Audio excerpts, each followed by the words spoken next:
don't say that. This is why I typically just say common sense, and I then ask you to maybe prove one of those things wrong, and then we can have a discussion about it. I'm not here to prove anything right or wrong. I'm just here to have a discussion. But this is what I mean. So if the whole point here is that it's a personal thing, it's like you said, it's a subjective thing.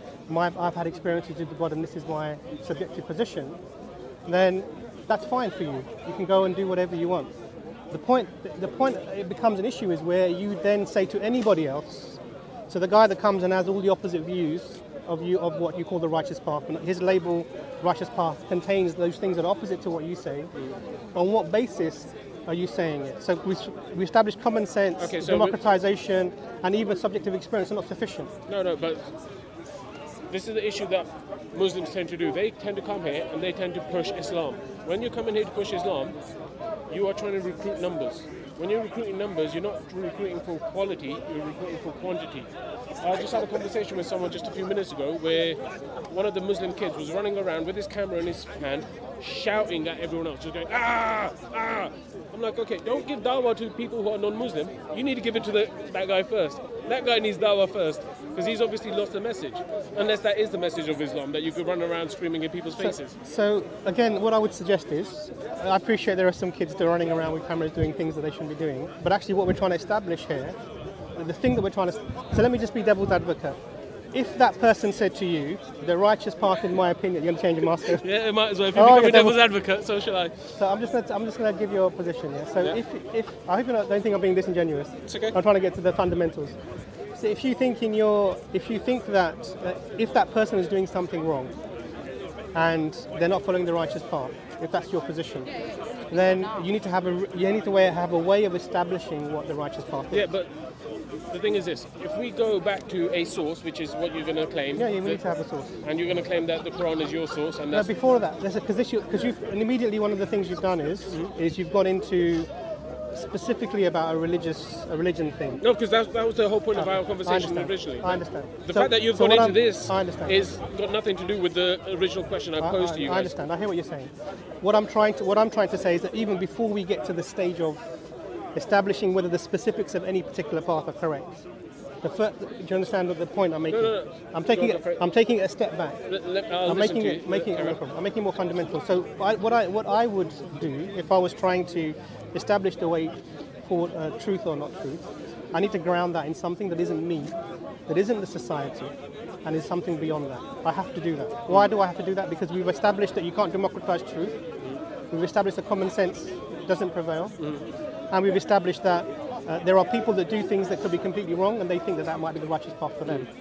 So for me to be able to then say to them, you're wrong, I'm doing two things. First, I'm making a judgment based upon some sort of metric. So I need to establish what that metric is. And then I've got to give on what basis of that metric I'm bringing forward. Now, I'm not talking about any religion here, I'm just talking about basic principles.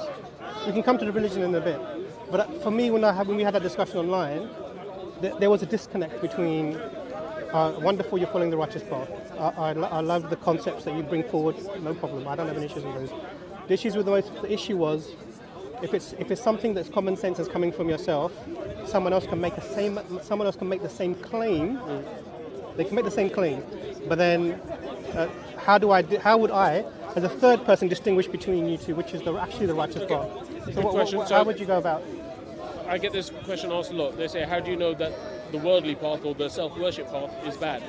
So greed. Do you think greed ever leads to fulfillment? So you've gone into the specifics again. No, because you've asked me a question. How do you determine? So this is how I determine using common sense. All right. Greed, lust, attachment, pride, and anger, they don't lead to anything but more pain. Whereas truth, love, compassion, contentment, humility, that leads to a fulfillment within oneself that you are then able to connect with God. If you don't have that fulfillment, if you're saying that you can get fulfilled from lust, anger, greed, attachment, and pride, then that may be you. This is a funny thing. God gave everyone free will, so you're allowed to choose what you want. I'm not going to tell you you're wrong. I'll just say that there's a better path. And if you choose to go down your path that you believe is 100% right, that's your choice. I'm not forcing anyone to do anything. And this is the point that I'm making. So, in your example, the thing that seems to be the purpose of the path is fulfillment. And you said, and then you actually give, and I'm sure you appreciate this. You've given some criteria for determining, actually, how do you know something is the right path? You gave criteria, and the criteria were, you pointed at pain, you pointed at happiness, etc. These things. So these make an assumption. There's an assumption underlying these claims, i.e. that the way to have the righteous path is a path of self-fulfillment, which is based upon happiness and etc. etc. etc. Do you understand? Do you follow that, or do I explain that again for you? Explain it again, because I don't think it's self-fulfillment. It's more of a, because with humility and contentment, you're not chasing things. You're trying to work on yourself consistently, and you're trying to be appreciative of what you already have. Yeah. So it's not being a chasing of self-fulfillment. It's more of a understanding of reality, and then accepting reality and being able to grow from that. Which reality are you talking about? Like, how many realities do you think there are? No, I'm just saying, because you're talking, because the things you're talking about are sort of abstract things like humility and yeah, because happiness. we're talking about stuff that I didn't even want to come into today. The fact I came here to talk to you was about what I originally posed the question to you about. I understand. And now we're talking about my beliefs rather than your beliefs. I'm not trying to trap you. That's not my aim, damn it. Unfortunately, this is a common thing that happens here. When I'm trying to talk to someone and question them, especially Muslims, instead of answering the question directly, they will try and flip it back to me and say, no, what's your authority? How do you come to this conclusion? And it turns into a conversation about me. I don't like talking about myself. I'm not talking about yourself. I want to talk about the Qur'an and what you guys believe. If you think I'm talking about you, I'm sorry. I'm not talking about you. What I'm trying to understand. I want to talk about the Qur'an and what you guys believe. I understand. But what you have to, the thing I'm trying to establish is, why should I take your? Why should? You don't have to. Okay. You don't have to. I told you. I'm not converting anyone. I'm not pushing anything. It's not about conversion. I want to know why. Damn, you're gonna let me finish a sentence. Bro, I've been letting you talk for a while. You've been leading the convo. Please go ahead. So, I want to know why Muslims think that they have a deen when it's turning into a faith-based religion. When it's like, you have to believe this, you have to believe this, you have to believe this, and now you're a Muslim. Rather than, this is how you act in order to be someone who submitted your will to God, aka Muslim. Okay, I don't recognize that description of belief that you've given. Okay. As of Islam turning a deen into religion. Because right in the beginning, what I mentioned to you was, when Muslims talk about deen and religion, these are this English equivalent of the term. When Muslims say even the word religion, they're referring to deen, which is the way of life. Now, the point here is that the description you've provided about your concern that people are now following a religion rather than following the deen, it's about beliefs rather than actions. I think there's a misunderstanding in terms of the Islamic position on this. I can explain that. Go for it. The point that I was trying to make, which is more fundamental, is that, and this is what the sentence I was trying to complete was, why should I take anything that you say with any, like you said, because you don't appeal to authority, you say consensus, common sense, and subjective experience. So I think those things are insufficient as a way to establish anything. I'll make it that extreme. Yeah, but anything. Essentially, Muhammad had a subjective experience which he then shared with people. And like you said, just because the majority say that the tree isn't there, doesn't mean that the tree isn't there. Yeah. So just because the majority said, "Oh, Muhammad was saying the truth," doesn't mean he was saying the truth. It was a subjective experience that he then wrote the book. I understand. So we could play this game all day long, but I don't think it helps anything. No. So the point here is that I'm glad you've done this, because one of the things you need to do is you need to establish the criteria that we use to make the claims that we make. And okay, what is the evidence that we have to establish the veracity of the claims that we make? So you said consensus is not sufficient. Okay. You said common sense is not sufficient.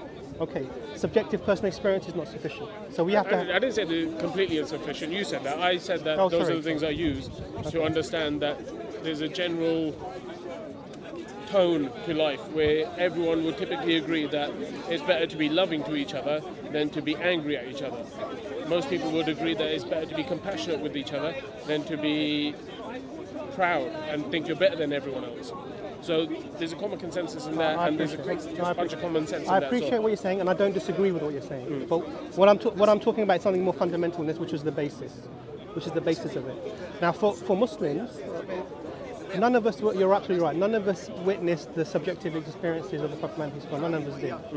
Were there people that did? Yes, there were people that did.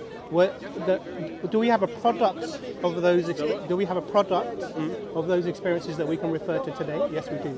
What's that? The Qur'an. The Qur'an. We can talk about that. So you're opening another can of worms. That's fine. I mean, everything is a can of worms essentially until you get into the bottom, but difference of it.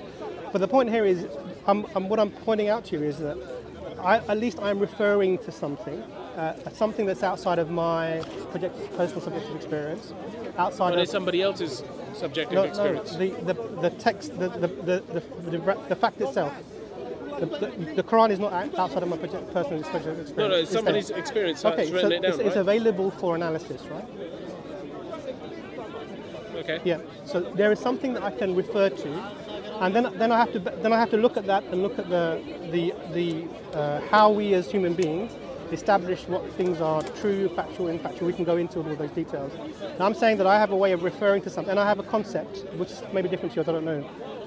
Sorry, 1 second. I think my phone is ringing. Oh yeah, that is you. 1 second. So one of the things that is that I have a belief in that we get our righteous path from something which isn't ourselves. Beyond, I mean, when I say ourselves, I mean human beings. Okay, but then, so you're saying the Quran is from God? I'm saying the Quran is from God. But, no, before we go into that because that's the second... Now we have to test that, because like you said with my thing, you have to test the thing, and you have to find the basis. Before you test this point, the thing to test is, do you agree with this concept that if consensus is not sufficient, if common sense is not sufficient, if subjective internal experience is not sufficient, then what the thing that because we see examples of where this has failed in history, and even today it fails. The thing that we need to have, Anis, do me a favour, make sure that the man's camera is pointing the right way. Yes, please, thank you. I just saw you looking at it. Just this one here. Just make sure that we're both in frame. Yeah. So I've got a cameraman working for you. I'm sure. No worries. So the point that I'm trying to make is that you have to be able to refer to. There has to be an anchor for your basis for your claims. It seems to me that you are actually your claims are about how the righteous path is coming from yourself. Is that true or not? No, like I said, it's experience with God, but I'm not going to bring that up because it's subjective. But that's what I mean. It's like Muhammad. Muhammad had an experience and then he wrote about it. I have chosen not to write about it.